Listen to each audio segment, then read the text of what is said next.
Hi, I'm Glenn Rogers, and this is American Perspectives. In this video, I want to talk about the extent of emergency powers. What are emergency powers? Emergency powers are what state officials, especially governors, have to utilize when there is some sort of an emergency. That's why they're called emergency powers. What does that mean?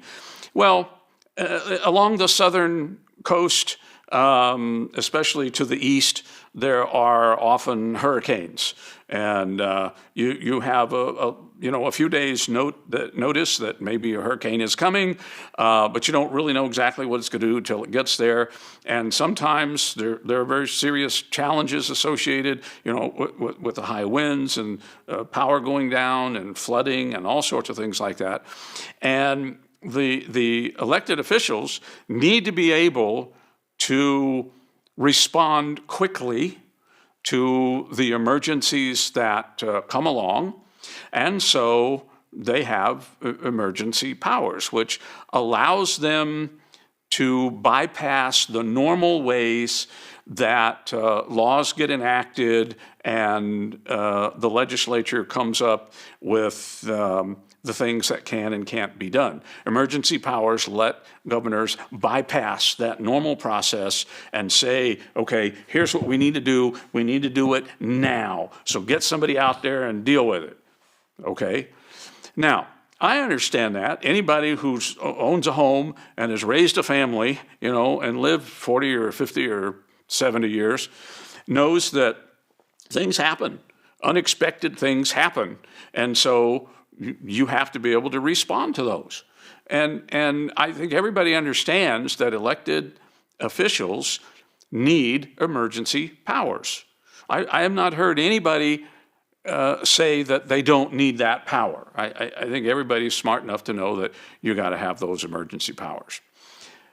I think the question, though, is, but to what extent? What kind of powers do they have during an emergency? So think about our most recent emergency, the COVID-19 problem, okay? I remember last March when President Trump came on the air and he had doctors Fauci and Birx with him, and they were saying, this is terrible, it's going to be bad, we got to do something, and so what we want you to do is shelter at home. And initially, President Trump said, we're talking about 2 weeks. 2 weeks at home, don't have any contact with people, and we're going to try to get this virus under control. We're going to try to manage this thing, right? Do you remember that? I remember that. And then they kind of hedged, and they said, maybe 3 weeks, maybe 4, okay? But we need to do this, and everybody's thinking, okay, short term, we can pretty much do this. And so then we started hearing, okay, you need to shut down your business if it's not one of the essential businesses. We need to shut down your business, and we need to close the schools and close the churches and close the bars and the gyms and the movie theaters and all this other stuff. And only the essential businesses are open. And, when you go out, wear a mask and all this stuff. But we'll get through this and it'll be over. Well, 9 months, 10 months later, it's not over. And it's still going on. And I think one of the things we need to look at is how many challenges have occurred because governors utilize their emergency powers to shut down businesses and other things. The numbers are staggering. The number of people who are out of work because the place where they worked had to close its doors because it wasn't an essential business. It's kind of funny.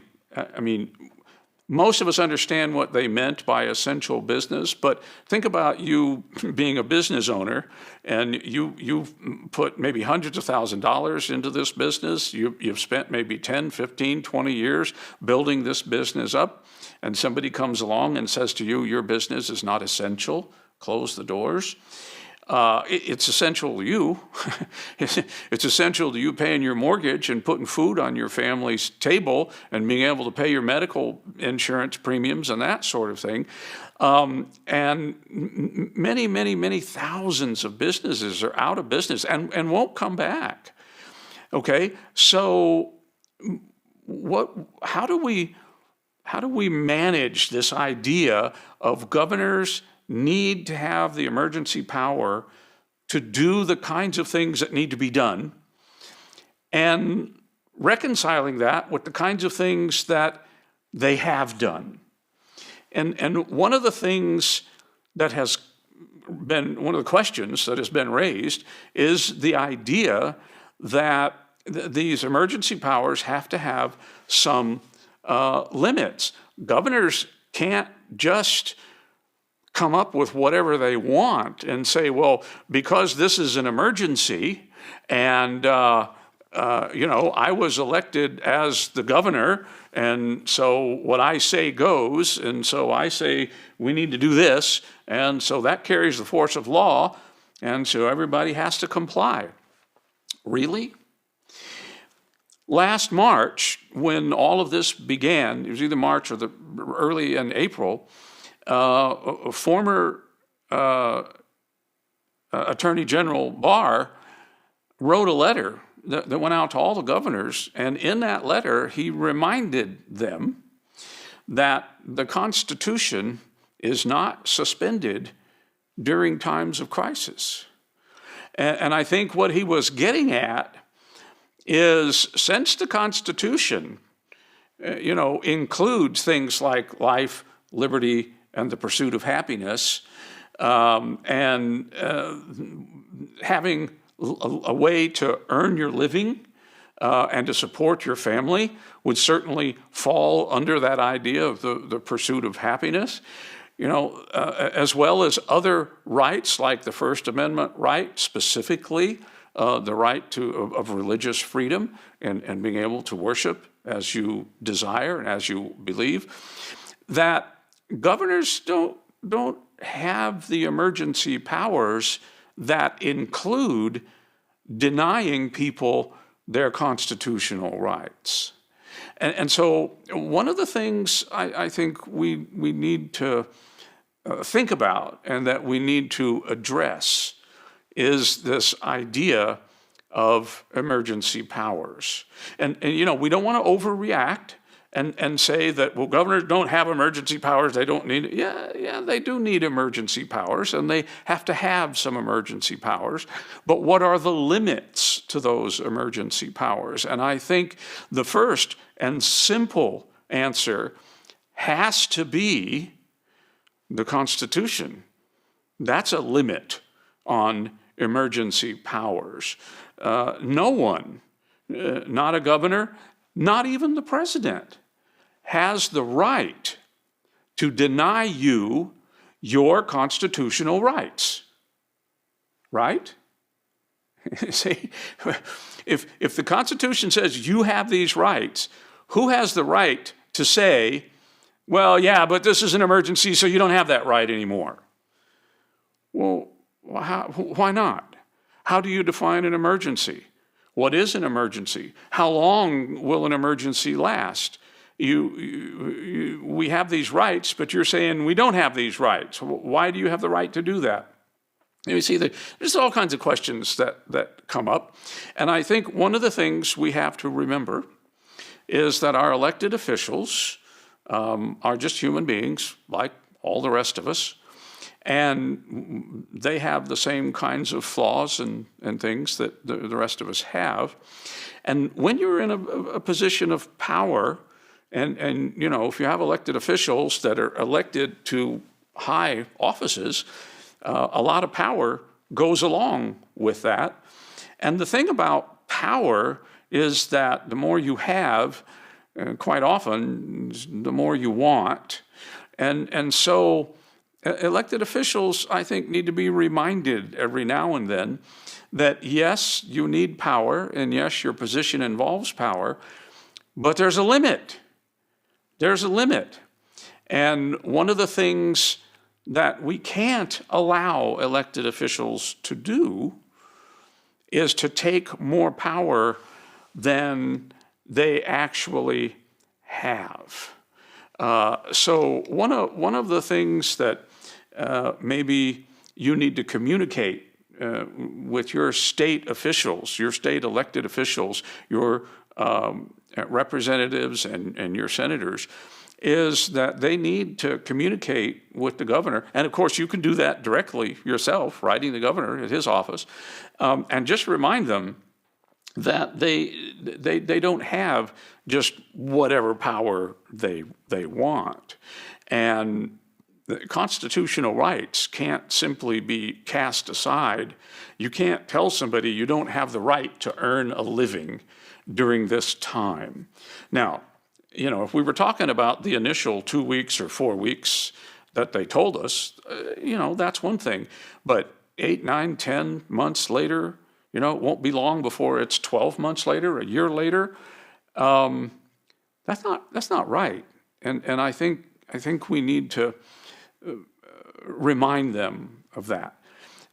The thing about elected officials, and this is getting into kind of the dark side of human nature, is that when they get elected to office, they will pretty much take as much authority as they're allowed to take.